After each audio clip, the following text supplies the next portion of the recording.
रोजाना सल चाहिए बिछावाना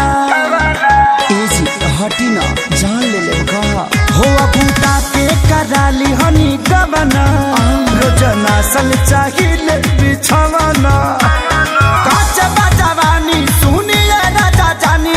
काच बजवानी सुनिए राजा जानी हमसे कुछ दिन दूरी औरी रही ना मानव का नान्हे बा हमरो उमर कमर लोटे साहिना नान्हे बा हमरो उमर कमर लोटे साहिना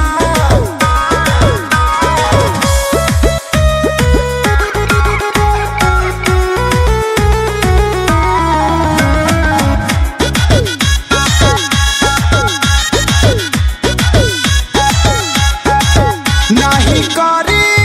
परेशान अब ही बानी हम नादान से जिपा चढ़ी